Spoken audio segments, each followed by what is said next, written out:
அஸ்ஸலாமு அலைக்கும் வரஹ்மத்துல்லாஹி வரகாத்துஹு. கண்ணியத்துக்குரிய அல்லாஹ்வின் நல்லடியார்களே, ஒரு முறை ஹலீஃபா ஹஜ்ரத் உமர் ரலியல்லாஹு தஆலா அவர்கள் முஃபஸ்ஸிர் குர்ஆனுடைய விரிவுரையாளர் ஹஜ்ரத் கஅப் ரலியல்லாஹு தஆலா அவர்களிடத்திலே ஒரு கேள்வி கேட்கின்றார்கள், இரையச்சம் என்றால் என்ன என்பதாக.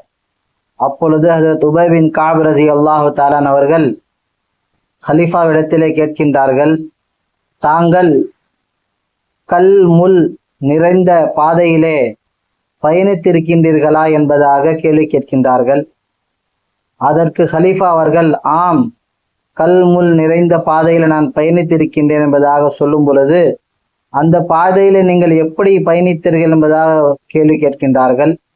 அதற்கு ஹஜ்ரத் உமர் ரலியல்லாஹு தஆலா அவர்கள், என்னுடைய ஆடைகளையும் என்னையும் மிக பாதுகாப்போடு கவனத்தோடு ஒவ்வொரு அடியும் வைத்தவனாக அந்த பாதையை நான் கடந்து சென்றேன். அந்த முள் என்னுடைய ஆடையை கிழித்து விடக்கூடாது, என்னுடைய பாதத்தை பதம் பார்த்து விடக்கூடாது என்ற விஷயத்தில் கவனத்தோடு ஒவ்வொரு அடியும் வைத்து நான் அந்த பாதையை கடந்து சென்றேன் என்பதாக சொல்லும் பொழுது, ஹஜ்ரத் உபை பின் கஅப் ரலியல்லாஹு தஆலா சொல்லி காட்டினார்கள், இதுதான் இரையச்சம் என்று சொன்னாங்க.